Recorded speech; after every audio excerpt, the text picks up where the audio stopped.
We are standing where history changed forever.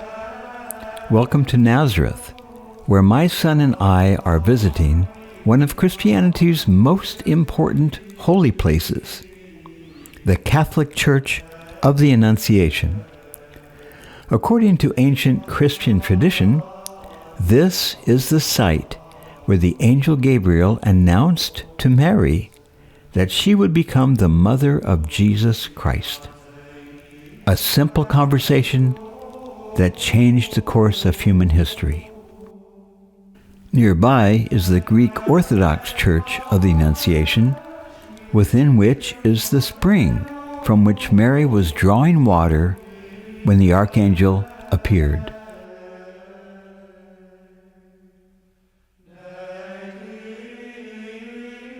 This modern church protects an ancient treasure. The church we see today was completed in 1969 and was designed by the Italian architect Giovanni Musio in what is known as the Italian Brutalist style. With its bold concrete forms, massive pillars, and dramatic geometry, it was intentionally designed to protect and draw attention to something far older hidden beneath it. One of the remarkable features of this basilica is that it is built on 3 distinct levels.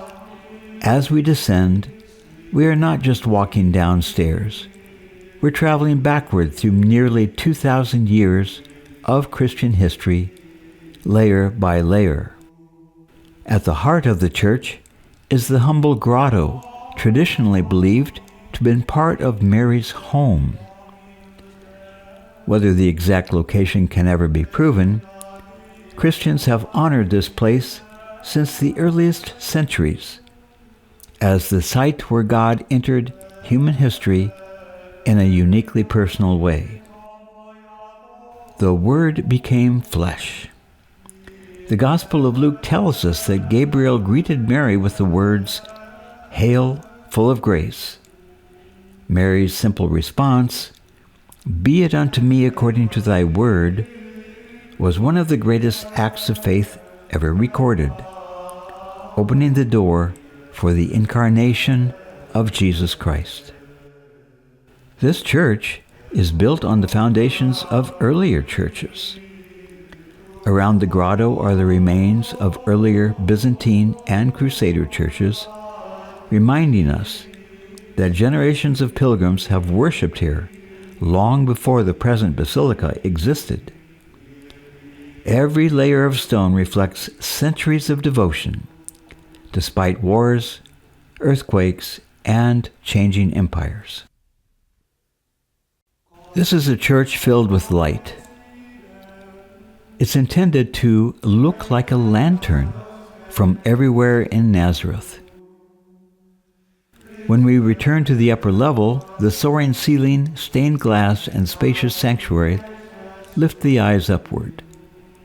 The architecture contrasts beautifully with the quiet simplicity of the grotto below, reminding visitors that Christianity embraces both humble beginnings and heavenly glory. Mary as seen through the eyes of the world. One of the notable parts of this basilica is the collection of Marian artwork donated by countries from around the globe.